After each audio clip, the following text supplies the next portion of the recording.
Dit is de podcast van Omroep Friesland. Noordewien. Met Willem de Vries. Kom binnen.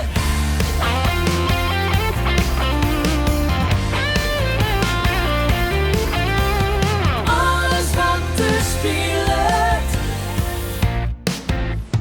Omroep Friesland.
Dit is Noordewien.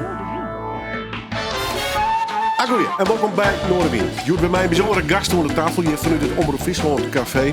En de gast die het zien zit, die ademt muziek, koormuziek, maar eigenlijk nog volle meer. Want hij houdt net alleen leading op koren, hij houdt ook les. Hij is natuurlijk een echte muziekliefhebber, al zijn hele leven lang volgens mij. Ik vind het mooi dat hij er is. Gerben van der Veen, welkom. Dankjewel jongen, dankjewel. Hoe is het? Ja, goed. Ja, we zijn wel lekker los, hè? Drok. Ja, heerlijk. Nou, een uur van alles in stilstand. En ook hebben we lekker los. In Ierland zitten we nog in, hoe zoet al je komen, hè?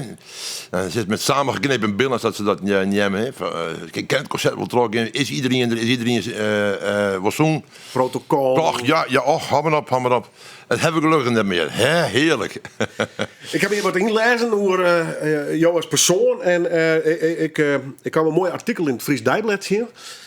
Van ongeveer 2 jaar geleden. En daar staat een hele mooie foto op een vakkant. En dan zit je hem voor een tent op een camping.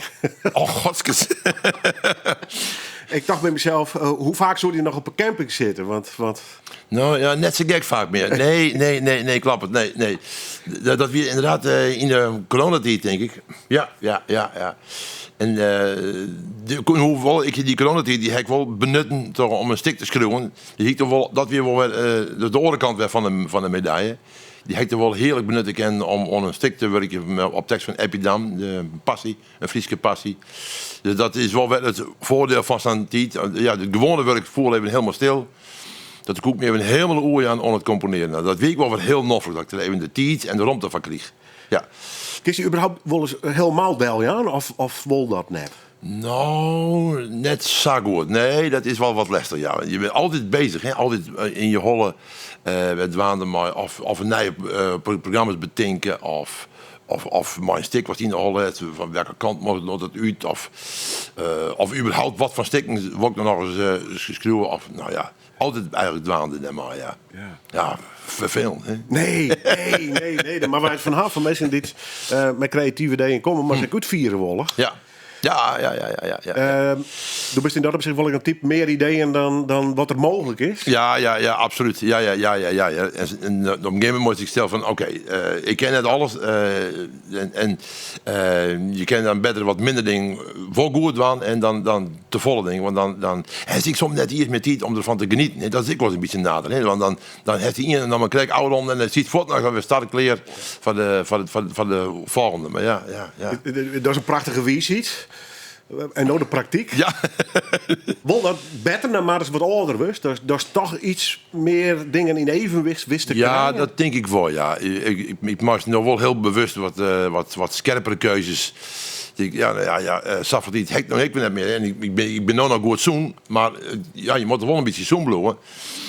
En je maakt nog wat scherpere keuzes, geloof ik. Ja. Van, nou, dit heb ik al vaak, die heb ik geen energie meer uit. Nou, dan weer andere dingen. De bloed nog genauw wordt. Ja. Kregen maar muzikanten zien hoe met te zeggen. Nou, kom ik uit de muziek bij en je dan een drummer of een gitarist gaat. Ik vreeg altijd maar hoeveel bands momenteel. Oh ja. 3, 4 is geen uitzondering. En de vraag ken ik eigenlijk bij een type zoals jou ook wil stellen. Ja. Hoeveel koorden op dit stuit? Ja, dat is bij mij al een beetje lastig. Want ik heb een heel soort. Tussen? Nee, dat net. Maar er zitten wel. De ene keer heeft een projectkoor. En dan heeft hij even een aantal repetities. En dan heeft hij ze zelf op projectkoor. Dus het is per week soms oors. Maar op dit stuit zit het geloof ik op 3 repetities in de week. Dus dat valt nog in die zin valt het nog naar mij. Ja. Bolzert, denk ik? Of nee, ik zit net in Bals. Nee, ik zit in door Hortus Vocale, dat is mijn verste koor. Dat repeteert in Haskerieke, maar de meesten komen overal bij. Grains, Steenwijk, ze komen overal bij. En ik doe op het moment 2 projectkoren. Ik krijg een projectkoor met het vrouwenkoor Hand Frappel. Ik krijg een concertserie met Hand. Dus dat is nog wat ouder. Dat is een kamerkoor, hè? Hortus Vocalis is een kamerkoor, ja. Nou ja, en dan heb ik nog een gastdirectie bij kantoor. Dat is een koor hier die het Ljouwert. En in de kniepen heb ik nog een gastdirectie. Nou, dus ja, en dan die ene week zelf repetities en de andere week zelf repetities. Dat is net precies te zitten. Nee. Maar dat maakt het wel leuk natuurlijk, ja. De afwisseling, ja. Even voor de leek, directie. Directie, ja. Wat hoort dat in? Ja, die directie is dat jou de repetities doen en de uitvoering doen. Die zijn dan onder leiding van Jun. Ja, dat is een jargon, hè? Dus ja. Dat is gewoon, ja. Begon het ook met koren? Nee, het begon net met koren, nee. Heel vroeger, ik ken me eigenlijk net eerst met een tijd herinneren dat ik net achter het harmonium zie. Dat weet ik het niet meer. Maar goed, bij u in de huis kwam er een harmonium en er was zongen, er was spelen, er was altijd muziek maken. En ik mocht verschrikkelijk graag achter het harmonium zitten. Ik kreeg dan les van die sites. Zag ik alle band kregen gewoon, dat weer gewoon. We gingen naar je les van die sites. En ik denk zo'n beetje van hier is 4 of zo. Dat denk ik. En dat ging ik net altijd keurig elke week. Ja, want ik was een keer net een tijd, denk ik. Maar dan kregen we les en dan tot de weekend moesten we natuurlijk die oefeningjes doen. En keurig achter het harmonium. En ja, en dat is nog steeds wel een beetje een instrument wat men had, wat het harmonium, ja. Ja, zit er in tussen? Meerdere, ja. Ik heb laatst een keer een harmonium gekocht, een Frans de drukwind-harmonium. En toen ging ik hem kort.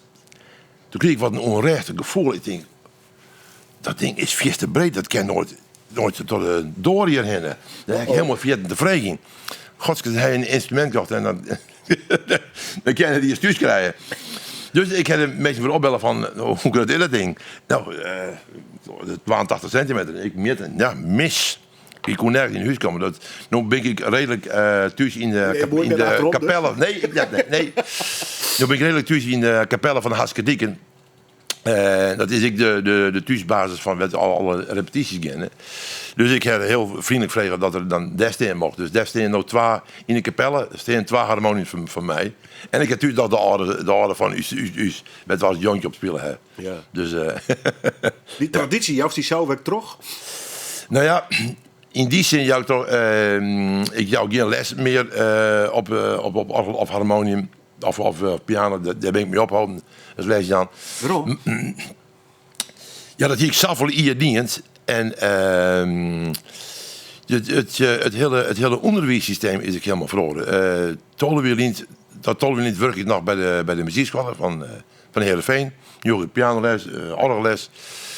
En daar zit in een klimaat waar die leerlingen wat leren kennen. En toen ging de zaak failliet, zogenaamd failliet. En toen kwam er een heel nieuw concept.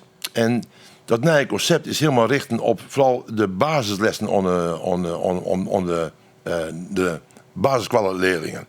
Daar is op zich niks mis mee, want daar moet het beginnen natuurlijk. Maar ik vind als instituut, dan moet ik daarna nog weer wat bieden. En als er daarna niks is, ja, of de mensen dan hun eigen wijn maar wegkiezen moeten, dan halen ze eigenlijk even een vette worstwaard. En daarna is er niks. En daarna is er niks meer. En dat, een paar volhouders misschien. Nou ja, een enkeling. Dus dat hele concept, daar viel ik me net meer in thuis. Dus toen heb ik radicaal wat lesjes aan ophouden. En weer helemaal op de koren stwatten.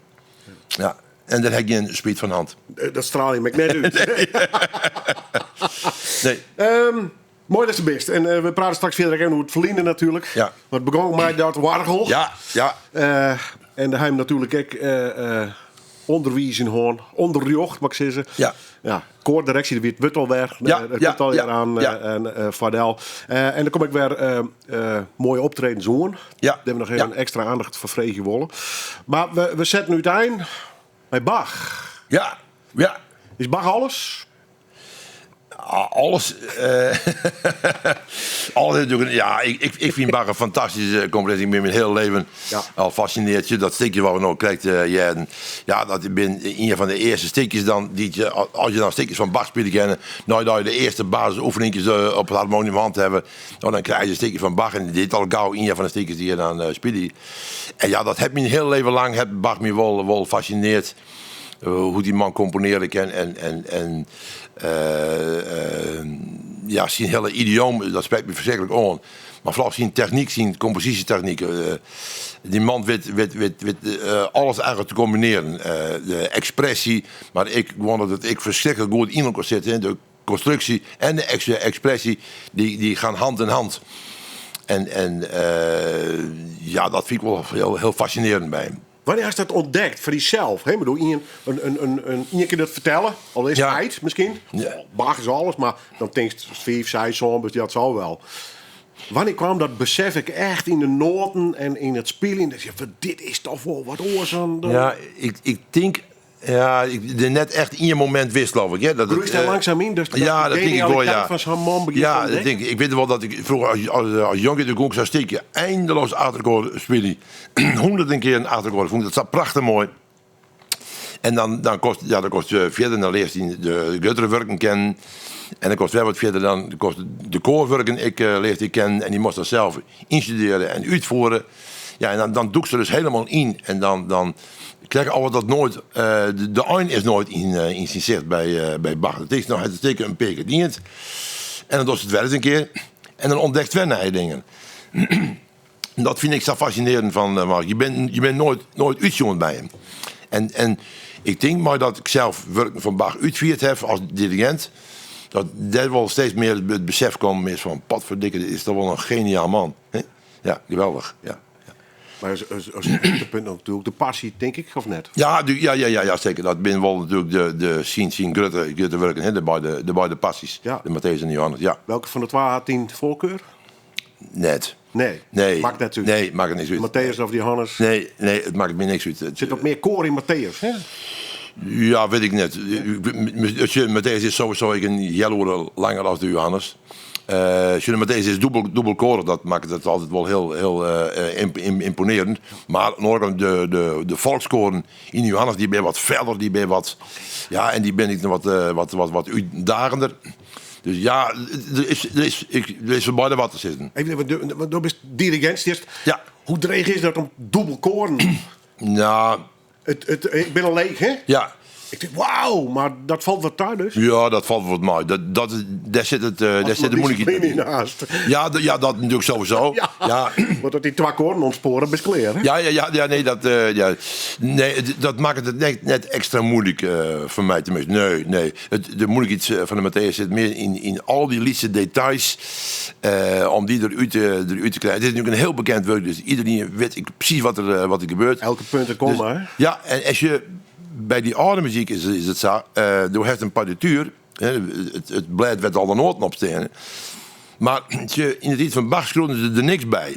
Of het nou snel moest, of langzaam moest, of luid, of zacht, of wat er ook maar. Je nuance haast. Nee, dat wisten ze wel. Dat hoefde ze in het oude bij te zitten. Ja. En dus moest je voor jezelf voorzichtig goed nadenken. Ja, hoe wil ik dit hebben? En dat is een enorme, ziet dat, als je modernere partituren hebt, dan zit alles tot achter de komma bij. Dus als je in moderne muziek maar precies doet wat er ziet, dan ben je al een heel lang heen.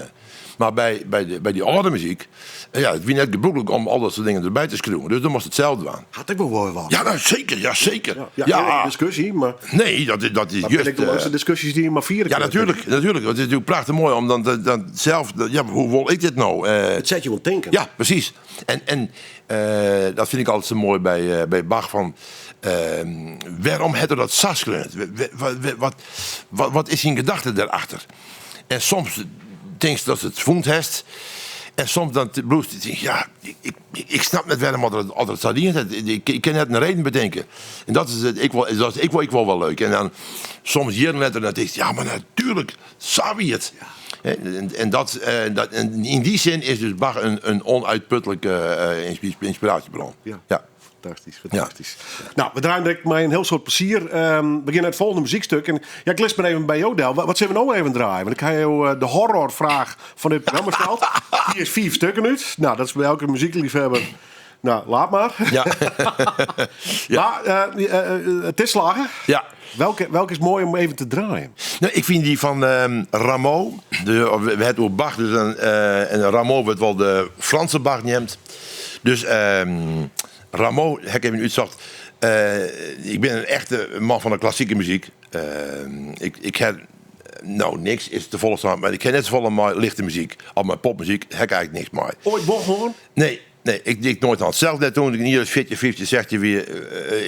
Nee. Stones, Beatles, dat soort. Ja, ik wist dat het weer. En in de kroeg, in de bars, dan klonk heerlijk dat in mei. Maar verder, nee, ik hier er niks mee.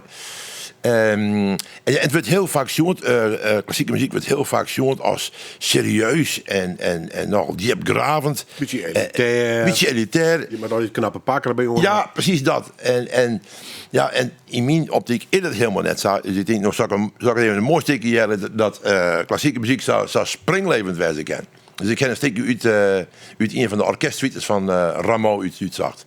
Nou, als je dan nog stil zit te kennen.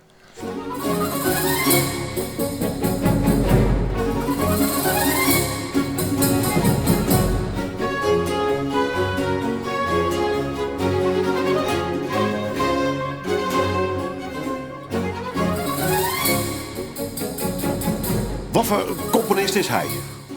Een Fransman. En Fransman, hij heeft een soort opera's gekund. En zijn stil, hij is volgens mij in hetzelfde jaar geboren als Bach. En zijn stil, het een soort van Bach.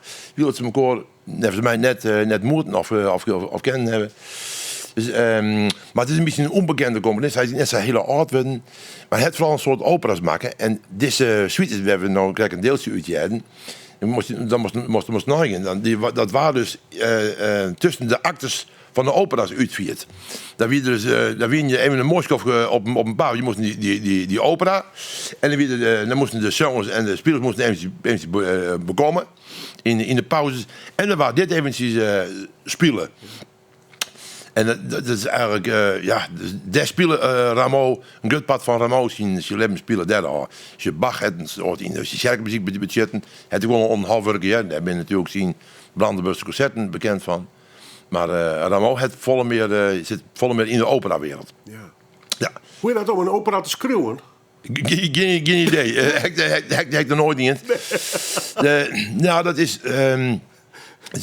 Daar komt alles bijna heen. Maar daar vreek ik even van. Nu komt u de korenwereld. Dus zang, even letterlijk zijn. Vaak een basis van klassiek. Ja. Opera komt beide bij elkaar, maar het kan een verhaal vertellen. Hè? Ja. Nou, dat is dus bij zo'n passie komt natuurlijk dat wel een beetje in de buurt. Hè? Ja. Alleen, daar wordt er net acteerd. Hoewel daar was stiekem een plan voor hem.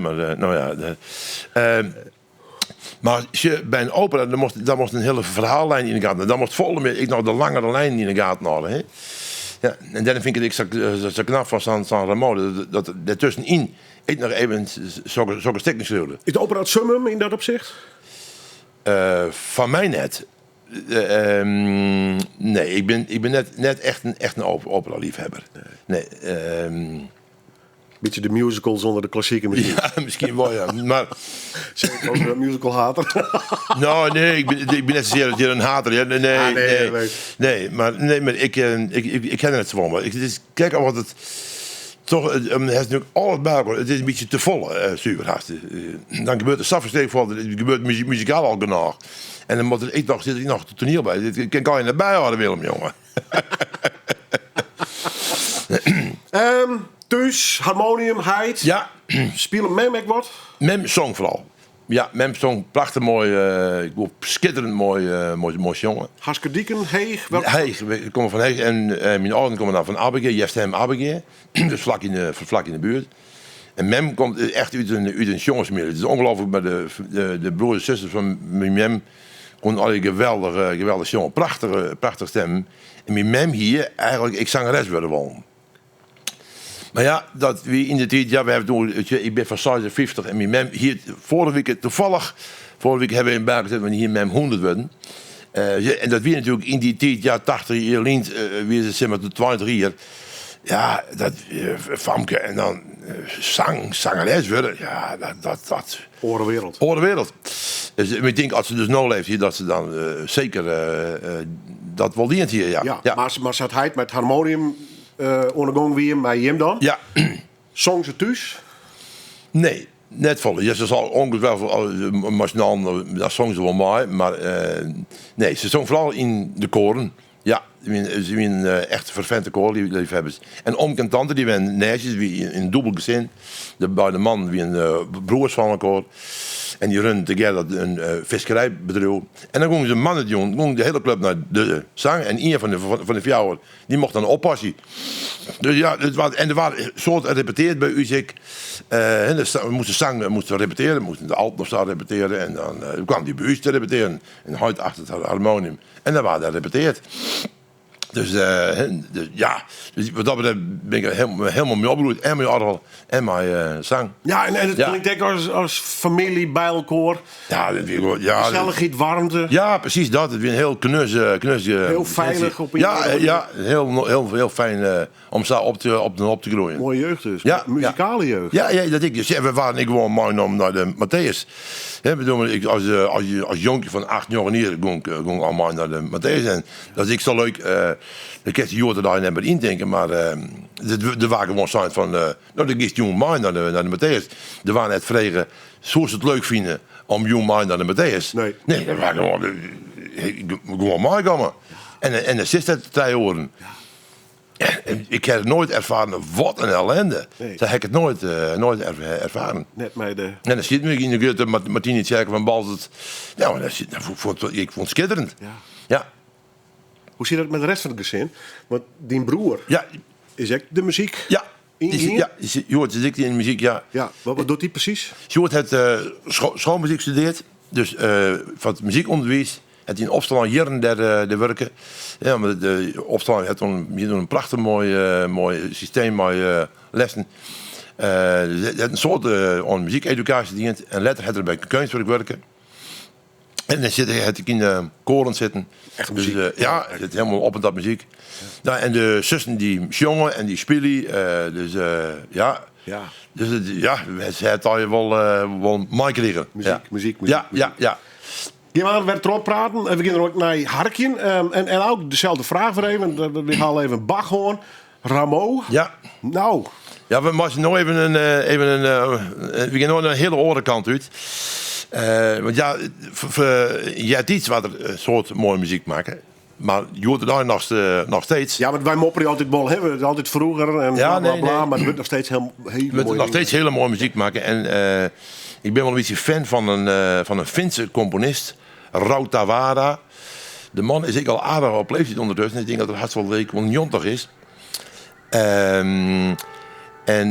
Ja, dat vind ik een schitterende componist.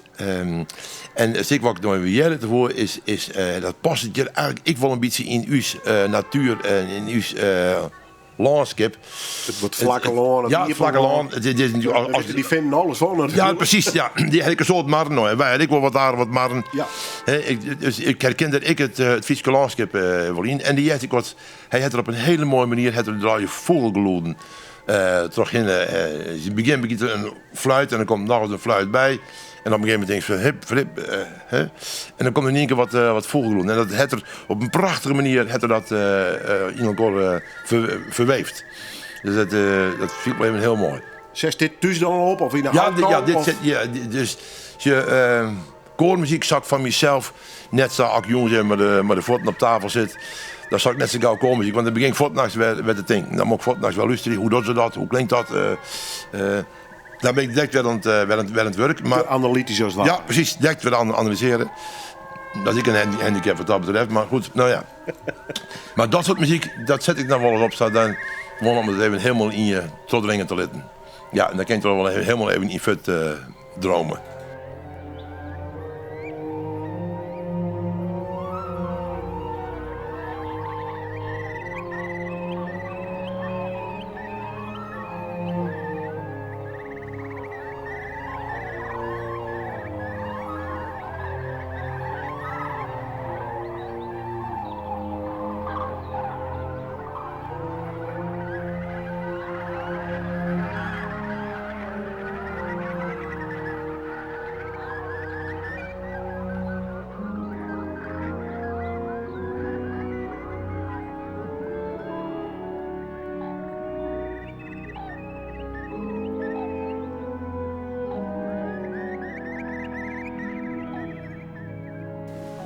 Ja, mooi. Vogeltjes, ja. Die wil ik ze graag in Friesland jaren. In dit geval toch een Fin-verslijn.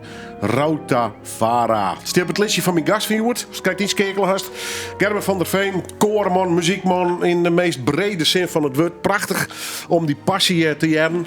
Even naar de natuur, want we hebben kijk vogelloeden. Ja. Dat is de monnik van de natuur. Maar is graag de graaien in en de vogeltjes jaren of net.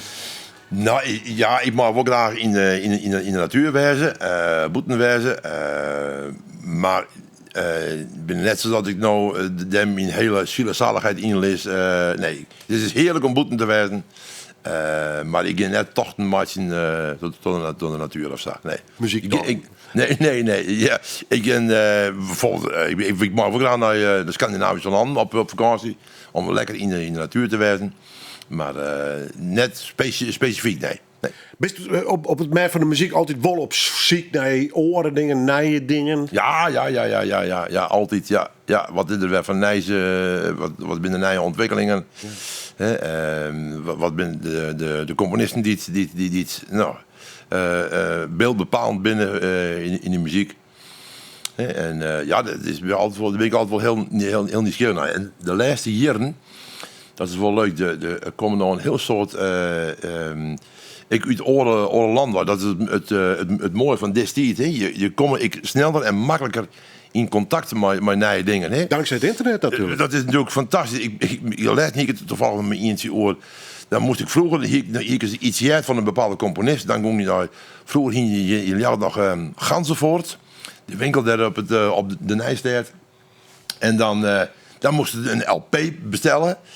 Dan moest je dan vervolgens 14 dagen op wachten voordat hij er wie. Dan helft hij op en dan reed naar Husta. En dan moest dan waren er opzetten. En dan na 3 weken dan wordt eindelijk dat steekje een keer. En je hoorde daar even de typt even wat in. En poeps, het is er. Het is ongelooflijk. En ik all over the world. En de laatste jaren, dat is wel een prachtig mooie ontwikkeling. Vooral daar ben ik nog wel een fan van die Baltische landen. Estland, Letland, Litouwen. Daar wordt prachtige muziek mee te maken. Die mensen kennen jongen, er is een koorcultuur, dat is ongekend. En die weer een hele tijd die van u eigenlijk onbekend wist die hadden. Maar de laatste 24 jaar komt er van alles bij. En er wordt fantastische muziek maken. Dus, en dat hebben we nog samen even... we kennen samen even van internet, Harry. Twa klikken. Het is en het best. Ja, het is fantastisch. Het wordt een neiging, want de zijde gaan wel op vakantie heen. Ja. Maar om een oren connectie te maken, een muzikale connectie met dat soort landen. Dus probeer weerwerkings, de heen, concerten. Ja. Nou, ik ben wel. We hebben een periode met de Frieske Matthäus. Heb je dan het ooit een keer de Matthäus Passion in het Frieske oorzetten. En daar ben we in 2018 ben we naar Duitsland geweest om heen. Het werd nog een pad in Duitsland, Noord-Duitsland, werd nog een soort van Fries splitsen werd, het Zaterfriesk. En dan ben we naar die plakken geweest om daar juist de Matthäus Passion uit te vieren. In die zin wel, maar als ik op vakantie ga, dan probeer ik eventjes alles los te laten. Dat valt net altijd mij, maar nee. Maar soms ontdek je wel weer wat dingen. Ja. Redelijk is Friesland altijd goed genoeg van je best? Bijvoorbeeld, of Nederland? Nou ja, dat denk ik wel. We hebben natuurlijk een fantastische mooie korencultuur hier in Nederland. En in Friesland zeker. Daar mogen we net ontevreden over zijn. Leven dat nog steeds? Ja, als ik zo goed voor de meesten... Ik werk dan de laatste 12, 13 jaar een soort mooi projectkoren. Dus ik bedenk een project. En dan zet ik dat uit naar de meesten, naar de achterban. Zeg maar. We hadden een kaartenbak van een 600 koorsjongens. En dan jouwen die meesten zich op. En als ik zeg maar wat van gemak eigenlijk, als we dan die meesten weer bij elkaar krijgen kennen, die graag jongen willen, dan vernieuwt me dat elke keer weer van, goh, en die mensen die ben hartstikke serieus in aan de gang en die bereiden hun goed voor. Dus er wordt vaak zijn dat de Friese koorcultuur helemaal op zijn godlight. Nou, dat ervaar ik helemaal net zo. Nee. Het weer was de koren die klassiek jongen. Ja, dat wordt iedere keer liedser. Het is, als het hele provincie breed is het wel een hele liedse groep die dat doet. En die weer vroeger misschien wat gutter. Maar meestal van hen wie het zo dat de koorleden die moesten thuis hun partij oefenen. Ja, dat kon eigenlijk net, want dat moet eigenlijk in het geheel. En toen samen even die eigen partijtjes, jongen, ja, dat werkt het net. Maar Jordan daar heeft al die mogelijkheden, al die oefenbestanden. Dus de koren weer volle beter in staat om dus hun zaken voor te bereiden. Ja, en dat levert wel winst op. Dat is op repetities volle minder werk heeft om al die partijen erin te krijgen. Wat zit te verrotten om bij zijn koor, om zijn Matthäus-persoon even in te studeren. Er is een koor als het echt vanaf nul beginnen moet. Er is een koor haast een jaar aan de gang. Omdat ze alleen nog van die repetities zijn moesten. Maar je hoort daarmee al die oefenbestanden die er binnen. Ze kunnen thuis zitten en ze kunnen marsjongen en nou, wat dan ik mee, maar ze kunnen hem langzamer zetten of ze kunnen hem heger zetten, ze kunnen hem leger zetten. Wat er eigenlijk kent. Dus dat is wel een groot voordeel. Dat die mensen zich volle beter voorbereiden kunnen. Dat de repetities volle leuker binnen. Ja, en krijgt hij maar de mogelijkheid om dregere stukken? Ja, tuurlijk. Ja. Dat is de lotte toch wel wat heger. Ja. En je kent eens wat dingen van die moeten de comfortzone lezen. Omdat je dan mensen die kennen voortendaags op internet kennen, dat steken al vast. Jaren. Dus ze hebben al volle maken een beeld van wat het heen gaat. Ja. En dat is wel een groot voordeel. Ja, want ik merk wel een beetje bedij van, nou, ik hou wel eens wat lezen, jongen, maar dat had ik een beetje afstierten en dat en dat. Mm-hmm. De best kritische runnen in dat opzicht om die zelf nog te prikkelen, of net? Had dat meer nodig? Nou ja, ik heb me vooral de les hier, wat ik wat tijd maar om te componeren. En dat vind ik wel verschrikkelijk leuk om te doen. Ja, en je kan hem net alles. En jongens, alle jongens om de koren te dirigeren. En lezen en iets wat componeren. Ja, dat... Een week het maar een week wel wat langer, hè? Ja. dus ja, alle dingen tegelijk, dat slaagt het eventjes net. Maar goed, dus dat is wel een bewuste keuze om nog wat meer te componeren. En dat vind ik wel heel mooi. Zit er altijd muziek in die hol, of net? Ja, altijd ja. Maar vooral... dwaande maar hoe moet de structuur van een stuk wezen, wat voor sfeer moet het stuk worden, wat voor vorm zak zie je. Dus daar ben je altijd maar ondergang. Dat zit nooit stil eigenlijk. Ik denk altijd mijn koor, ja, overigens zeg ik mijn orkest, maar misschien mijn koor nog volle meer. Misschien is het 50% talent, muzikaliteit, noten, partituren. Ja. Maar die horen 50% met sociale omgang wijzen. Hoe krijg je een groep mee? Hoe krijg je mensen mee? Ja. Net elke groep zal even geniaal wijzen. Dus maar soms denk ik in die holen weer een compromis sluiten. Van, nou ja, het is net helemaal wat, maar het zit er. Ik maar accepteren. Is dat een leerproces geweest of hast dat altijd al hoorn? Dat sociale. Ja, ik denk wel dat ik dat altijd wel hand heb. Dat is zo belangrijk aan de muziek. Ja. Ik heb wel de discussie met mijn collega's van... Je kent beter een dirigent die het misschien iets minder muzikale begaafdheid heeft... maar die het heel goed met die groep overwaaien kan dan oorsom. Nou ja, daar ben de groep in de hoor ik net. Hè? Nee, dat zie ik dan een keer zo. Maar goed, het is in bloed een sociaal gebeuren. En vooral omdat je natuurlijk met amateurs te maken hebt. Mensen komen van een hobby. Komen ze daar, dus ik wil een beetje een noffelijke jongen hebben. Ja. En ik vind altijd dat de repetities moeten eigenlijk minstens zo boeiend zijn als het concert van de mensen. Want de oorzaak komen ze net weer. Dat slaagt natuurlijk net altijd, maar dat is wel het doel wat het is. Mensen moeten het goed hebben. En dan kerst tot prestaties komen.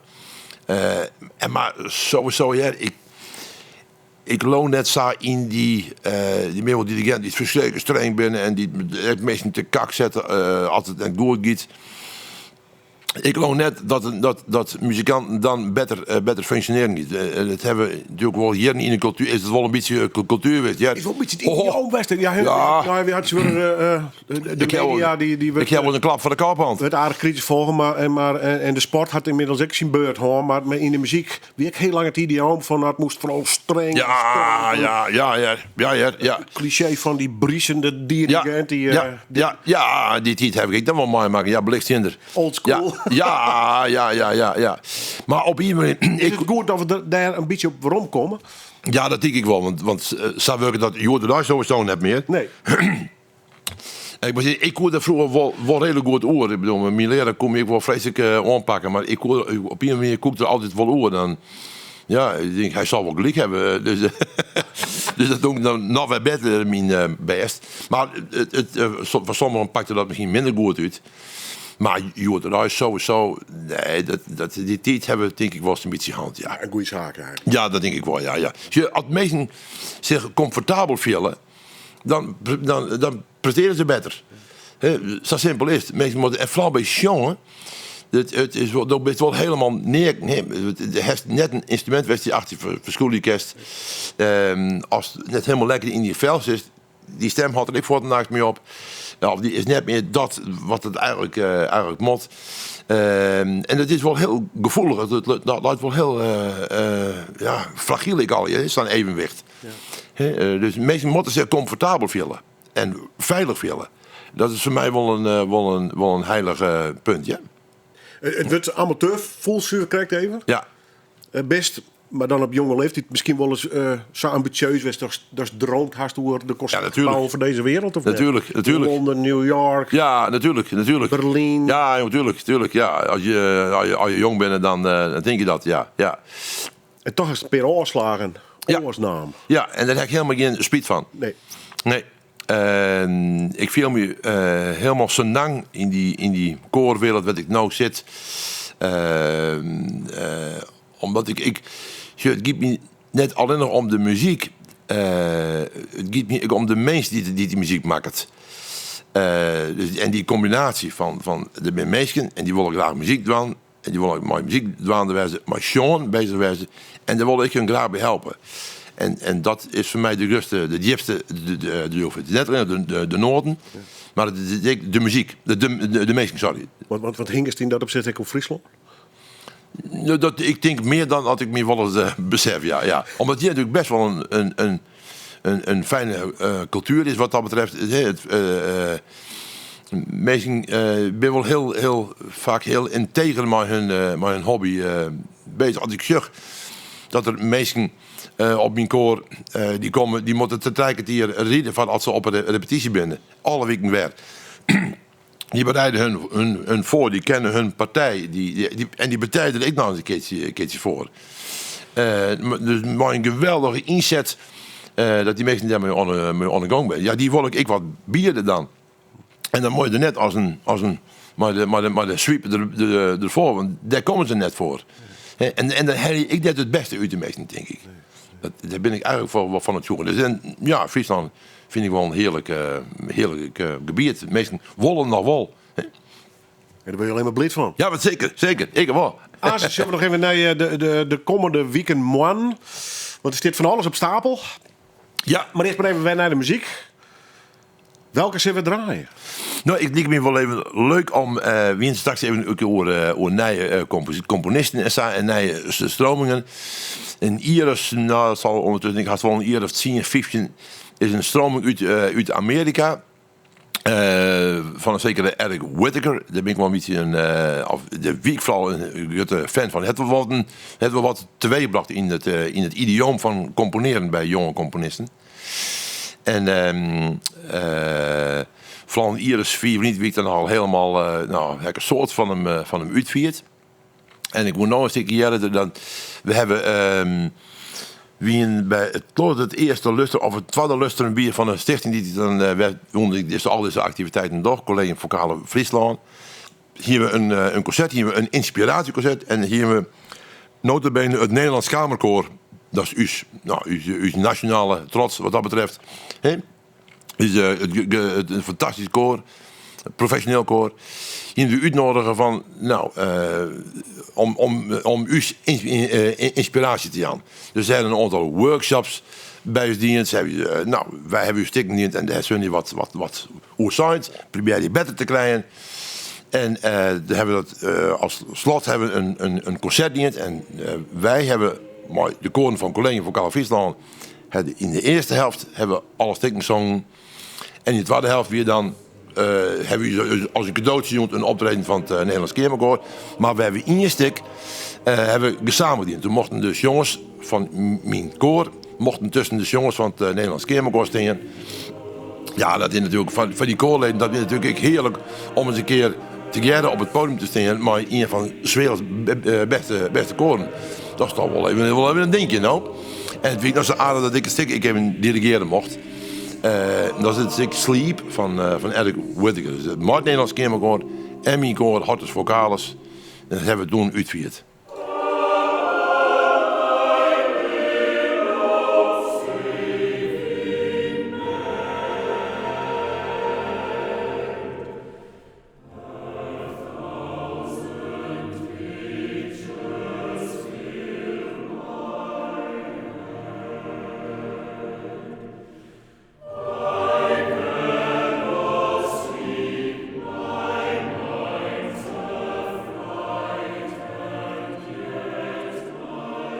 Piekenvel, absoluut. Mooi, sfeervolle opname trouwens. Sleep van Whittaker. Mijn gast Joert, Gerben van der Veen kwam je mij onzetten. Je zit nog een verhaal bij. Ja. Wel, zag je dat dan dus blijkbaar. Whittaker hier, dit stuk eigenlijk krunt mijn oren tekst Stopping by Words van Robert Frost. Een gedicht. En dat wie een opdracht. En die het stuk kreunt en het wie uitviert. Nou ja, toen moest ik denken, maar even uitjoend worden. En, dan mogen de ruchten van het gedicht ik nog eventjes onvregen. Ja, en de uitjouwer zei van, dat doen we dus niet. Gaan we niet doen. Dus ze kregen geen ruchten.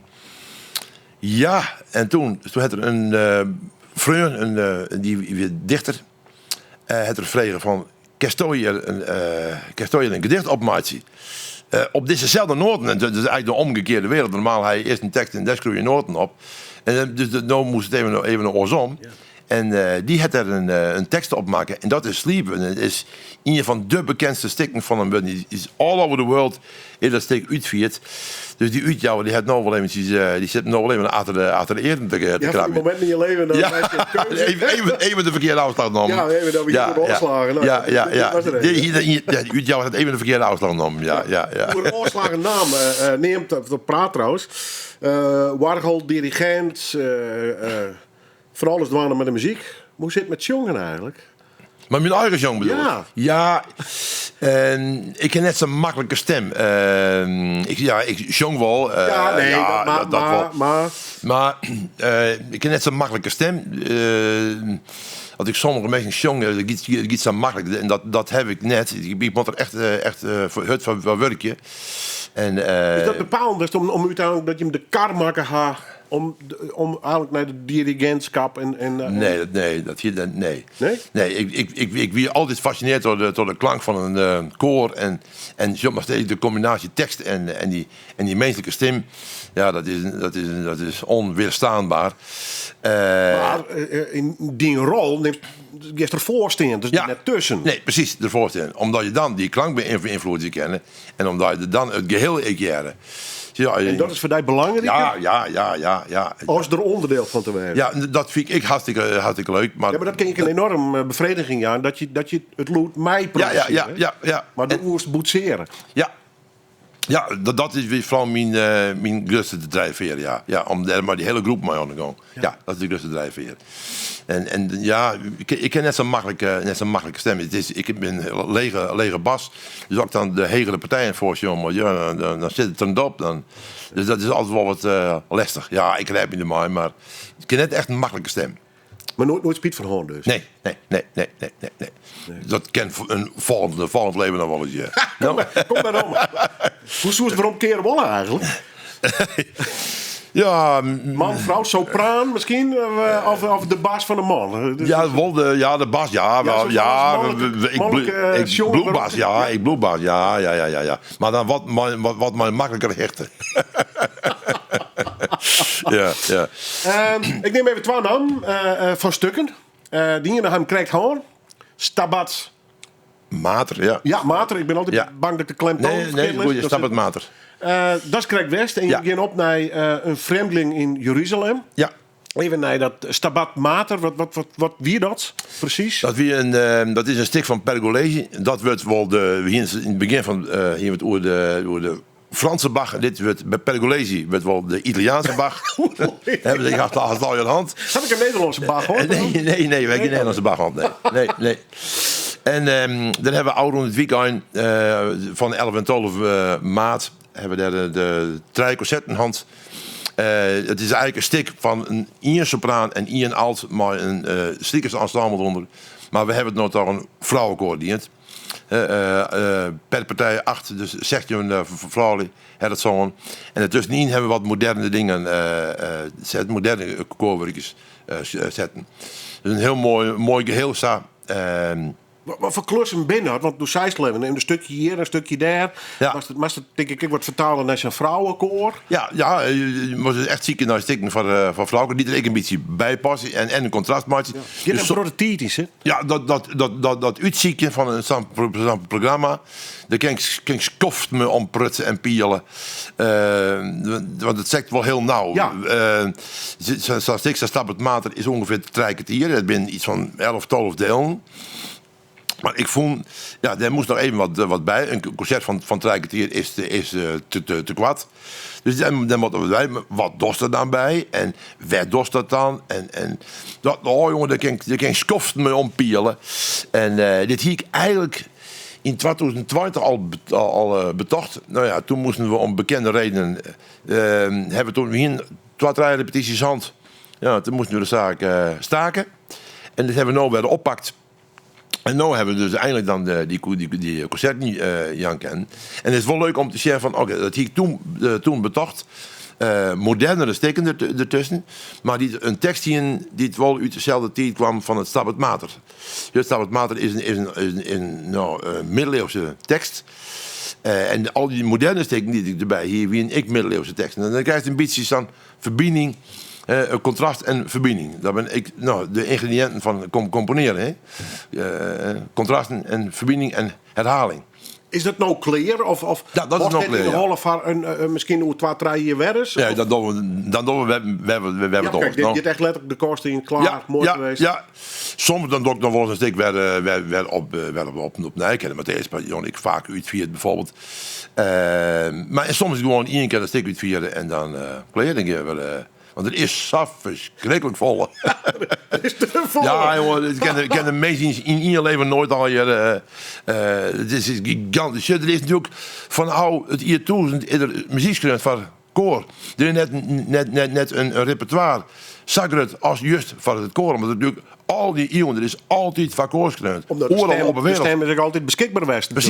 Precies. En over de wereld. Dus het is zo gigantisch wat er aan koormuziek bestaat. Dus ja, jongen, zonder om dan sommige steken heel vaak te doen. Maar dan mooi weer wat oor nou. Ja, en toch, sommige dingen worden verhellen. Bijvoorbeeld, en ik neem het al even, een vreemdeling in Jeruzalem. Ja. Waarom dit wol? Vorige keer hebben we de première hand. Ja. Het is een passie van de fietsgetekst van Epidam. Ja, maar dit is dus de kost net in. Nee. Het is zo'n beetje zonde. We hebben een gigantische energie in Stussen vorig jaar. En het is toen voor het eerst uitvierd. We hebben 3 concerten hand vorig jaar. 1 in Minnetsgeer en 2 in Heerenveen. En we kregen sokken. Nou, we zelden zo overdonderen toch positieve reacties. Alleen nog maar positieve reacties. Verklaar je dat eens? Waar laai je hem dat in? Ja, een heel soort reacties weer van de muziek passen zo prachtig mooi bij de tekst. En die afwisseling, want je bent natuurlijk, iedereen gaat Jordaan naar de Matthäus of de Johannes in die tijd. Maar dit wie ik wel volgens gewoon een heerlijke afwisseling, omdat natuurlijk de tekst is ik wat meer Jordaan. De tekst van de Matthäus, ja, die is natuurlijk wel per 100 jaar oud. Old school, hè? Ja, en dit is natuurlijk wel weer een modernere visie op het hele passieverhaal. En daarbij komt natuurlijk, ja, de taal, het is Fries, het is van nou, het is jere. En dat spreekt de mensen blijkbaar wel aan.